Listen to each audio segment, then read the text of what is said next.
탈북은 과연 수령한테 불리하냐? 제 답은 불리하지 않다. 수령이 어느 정도까지는 반길 만한 행동이다.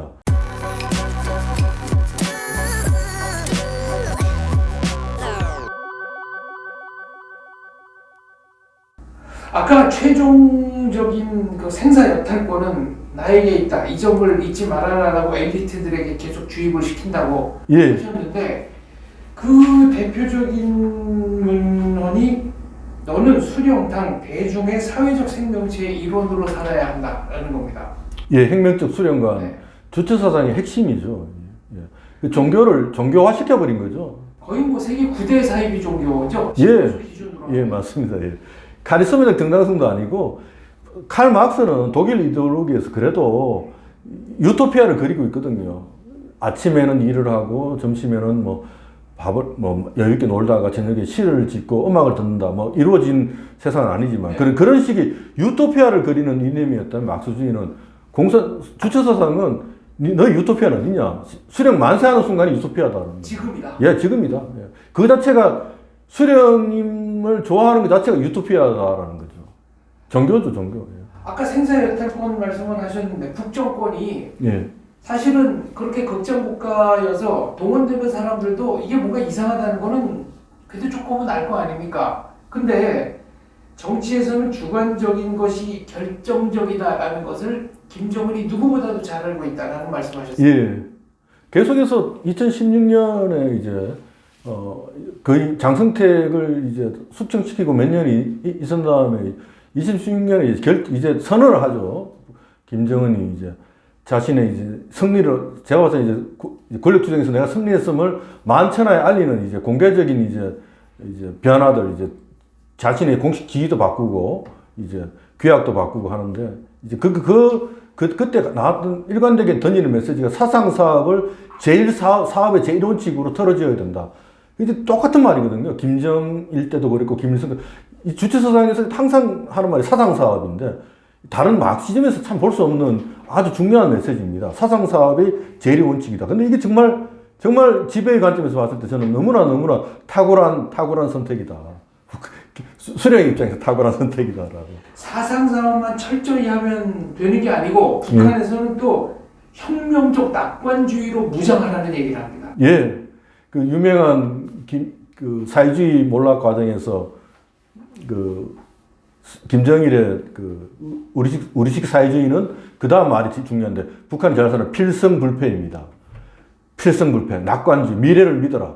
무조건 이런 미래를 믿는 것이 중요하거든요. 우리가 정치를 해보면 아시겠지만 선거 나온 사람이 우리 안 될 것 같습니다라고 말하는 순간 그 게임이 지지자가 다 떠나버리는 거죠. 그 마찬가지이기 때문에 계속해서 끊임없이 낙관주의를 이제 강조를 하는 거. 그래서 저는 가끔씩 그런 상상을 해보는데 아마도 우리나라가 좀 우울증 문제가 이제 사회적 문제인데 우울증 있는 사람들은 북한에서는 아마 살아남기가 굉장히 어렵지 않을까. 얼굴에서 나타나는 미래에 대한 비관적인 태도가 있는 순간 이건 이제 정치적인 문제로 비하하면서 반동 문자로 몰려서 죽음을 당하지 않을까. 그런 좀 우울한 상상을 좀 개인적으로 해봅니다. 그러니까 내일이 있다. 우리에게는 미래가 건재하다. 이걸 자꾸 주민들에게 세뇌해야 된다는 말씀이시군요. 특별히 평양 시민들한테 저는 그렇게 하고 있다고 봅니다. 네. 그 리춘이한테 저는 웃었던 게 다이아몬드나 현금을 준 게 아니라 아파트를 줬다는 게 참 이것도 역시 이쪽 아이들이 정치를 아는구나. 다이아몬드나 현금은 눈에 잘 보이지 않거든요. 이걸 카메라로 찍었을 때 느낌이 잘 안 오는데 아파트 하나 딱 주면서 아파트를 그 카메라에 찍어가지고 탁 하면 이게 크기도 크고 TV에 딱 표현하면 이쁘고 하니까 보여주는 그 미래를 보여주기 위해서 김정은이가 그것만큼만 한다 제가 봤을 때는 평양을 건설하고 있습니다. 이 정도는 내 능력이 있다. 네, 과학자 거리 어쩌고 해서 거리 많이 만들고 무조건 내부에 어떻든 간에 겉으로 봤을 때 높은 빌딩을 쏘는 이유가 저는 다른 것보다도 대내용이다, 대내용. 다시 말해서 엘리트들한테 내가 아직도 이 정도 할 수 있다. 그러니까 걱정하지 마라. 그런데 학자에 따라서 견해는 다릅니다만은 고난의 행군 시절에 북한 당국은 한 80만 정도 죽었다고 사실상 인정했고 전 세계에서는 300만 설, 500만 와, 예. 설 학설이 있습니다만은 그럼에도 불구하고 북한의 엘리트들이 그 가난한 정권의 생존에 대한 기대를 강화하는 이유는 뭡니까? 첫 번째 고난 행군에서 아사다도 많이 나왔지만 탈북자도 참 많았습니다. 그렇죠. 예. 저는 이 책에서 제가 던지고 있는 가설은 뭐냐면 탈북은 과연 수령한테 불리하냐? 제 답은 불리하지 않다. 수령이 어느 정도까지는 반길 만한 행동이다. 누가 탈북을 하겠습니까?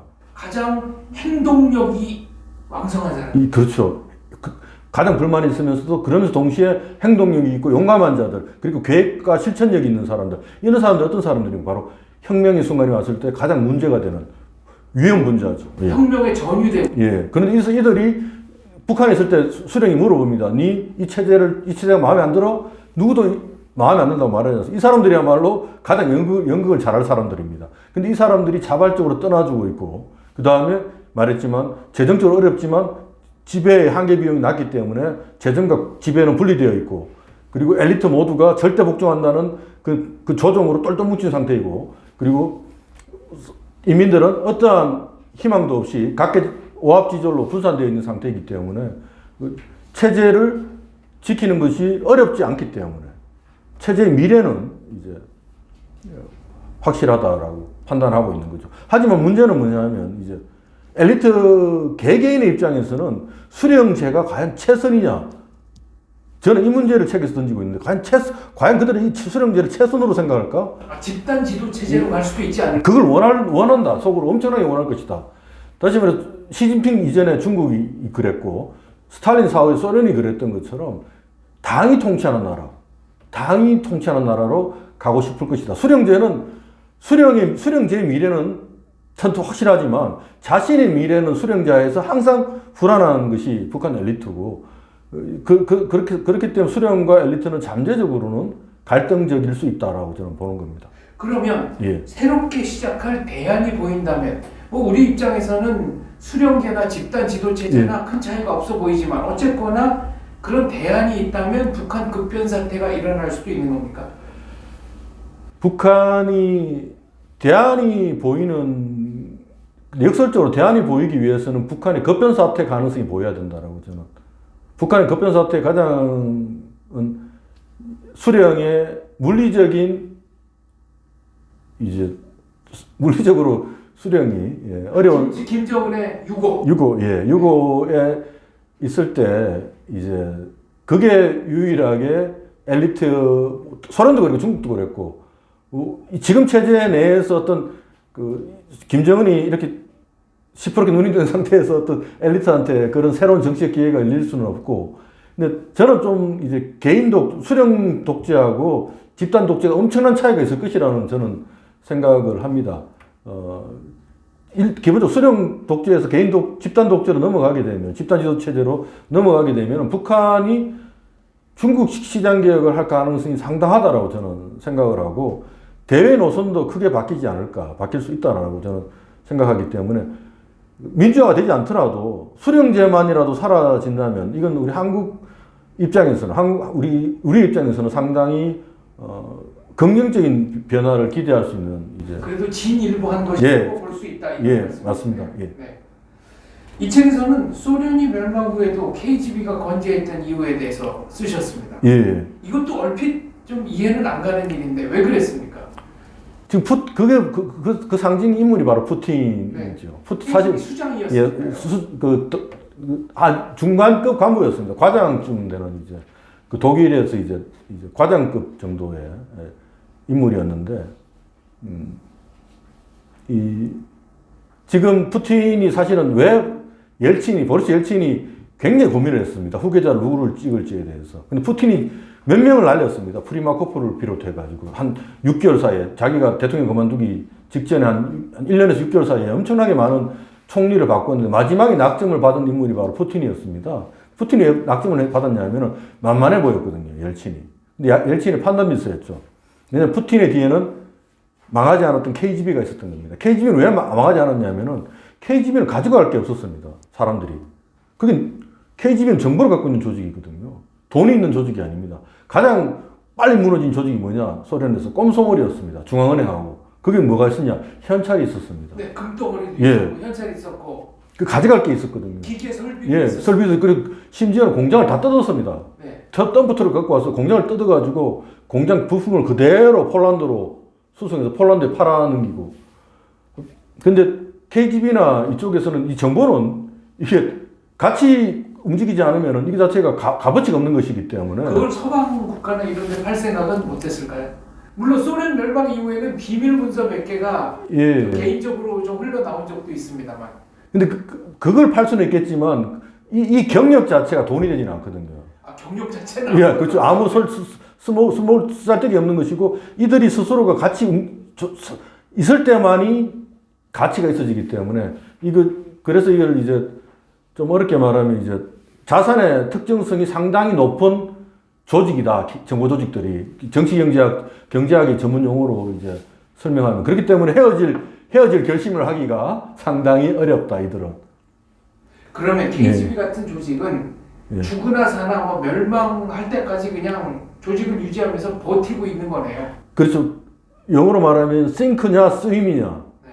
그거밖에 없다는 거죠. 같이 독재자하고 같이 계속 수행을 쳐서 가든지 아니면 깔아앉든지. 그렇기 때문에 마지막까지 결사항전하는 건데 북한이 문제가 뭐냐면 북한에 현찰이 별로 도는 게 없어가지고 네. 그렇기 때문에 가난하기 때문에 오히려 수령한테는 유리하다. 들고 갈 게 없으니까. 소련이 빨리 무너진 이유가 들고 갈 게 많았었거든요. 소련은 나름 부유한 나라였습니다. 지하자원. 예, 지원이 워낙 많았기 때문에 석유 장군들이 그냥 뭐 석유 파가지고 다 그냥 현찰 만들어가지고 다 떠났기 때문에 북한은 떠날 수 있는 나라가 아닌 거고. 최근 들어서 뭐 북한에 붉은 자본가가 나왔네. 그리고 네. 뭐 일부 붉은 자본가 중에는 이제 북한 당국이 용인을 해줘가지고 자녀들을 중국에 유학 보내네. 뭐 이런 사례도 나오고 있습니다만 김정은은 처음부터 끝까지 누구든 자기를 배신할 물적 조건 가진 자를 없애라. 그래서 수시로 뭐 장롱 속에 몇만 달러를 예. 숨겼다가 걸리면 뭐 바로 사형이고 이걸 일부러 또 크게 보도를 합니다. 돈이라는 게 우리가 붉은 자본가라고 말할 수 없다고 저는 생각하는데 이제 중국이나 특히 중국을 예를 들면 중국에서는 그 돈을 번 사람들은 관시를 맺어야 되는데 누가 있냐면 다 공산당 중앙당 간부들하고 이제 혼맥 관계를 맺는데 북한에 그래서 이제 자신의 재산을 지킬 수가 있습니다. 왜냐하면은 기본적으로 중국 같은 경우는 공산당의 고위 가려면은 정책에 영향을 미칠 수 있는 능력이 있기 때문에 자신의 재산에 대한 보호가 된다는 느낌이 드는데 북한에서는 수령 마음대로 개인 독재에서 혼맥을 아무리 만들어도 이게 어떻게 다른 재산을 보호할 방책을 만들 수 있는 그 길이 없는 나라이기 때문에 이들한테 자본가라는 이름을 붙이는 건 좀 저는 어불성설이다. 결국은 총이 돈보다 세거든요. 다이아몬드를 가진 자하고 칼을 가진 자가 만나면 칼을 가진 자가 이기는 겁니다. 다이아몬드는 칼로 보호가 돼야 되는데 칼을 찾을 수가 없다. 북한의 자본가들은. 칼이 없다. 왜? 모든 칼을 누가 가지고 있냐? 수령만이 갖고 있는 상태에서 그들이 재산을 실질적으로 보호할 수 있는 능력이 없는 상태에서 자본이란 말을 쓸 수가 있느냐? 없다고 저는 봅니다.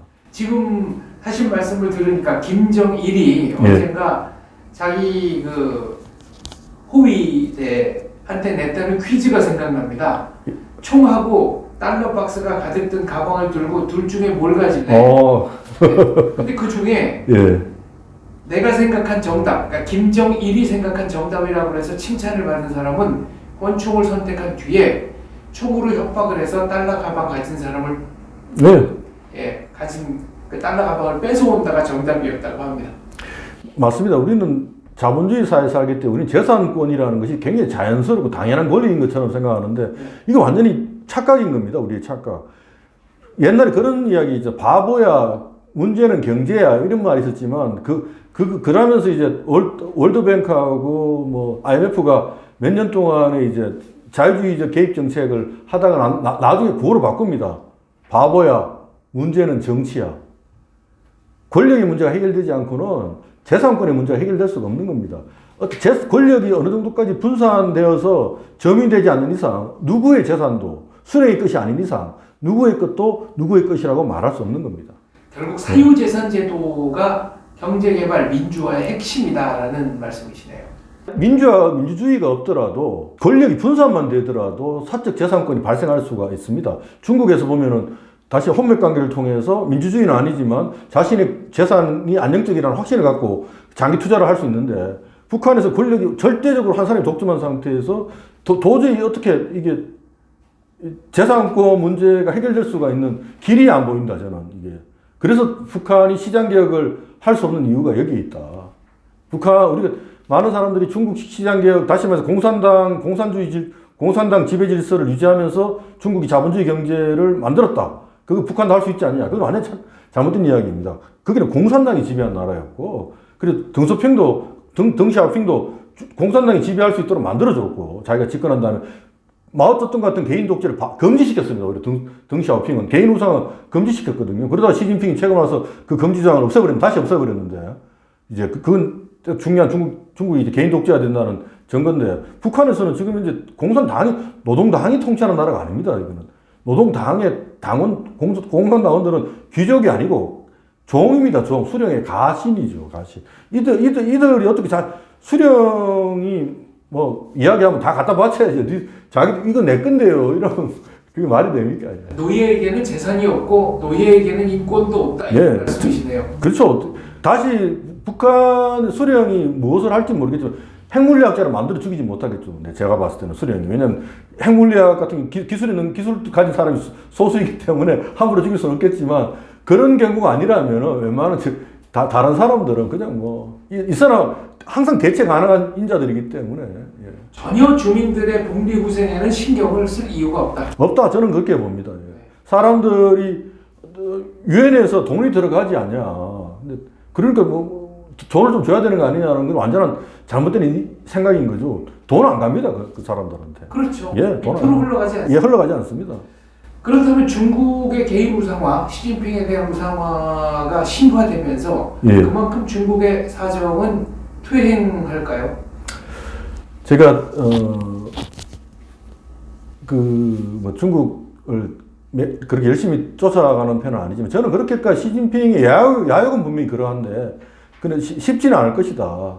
이미 중국은 너무나 일개인이 통치하기에는 지금 이제 너무나 크고 너무나 복잡해지고 너무나 발전해 버렸다. 이제 그래서 시진핑은 끊임없이 더 많은 권력을 원하겠지만 왜냐하면 예를 들어서 중국에서는 최소한 인터넷상으로 정부의 정책에 대해서는 공산당을 욕할 수는 없지만 정부의 정책에 대해서는 비판을 할 수가 있습니다. 왜냐하면 그만큼 중국 정부는 나라를 잘 다스려야 되는 압력을 받고 있기 때문에 정부를 원합니다. 그들은 진짜 정부를 원하는 거죠. 근데 이런 식의 나라에서 개인이 북한 같은 인물이 나타날 수 있다. 저는 그렇게 보지는 않습니다. 북한만큼 퇴행하지는 않아요. 예, 퇴행 못할 겁니다. 예. 그러니까 어떻게 보면은 중국은 가버넌스가 작동할 수 없는 1인 독재를 할래야 할 수가 없는 사이즈다. 예, 저는 너무 크다.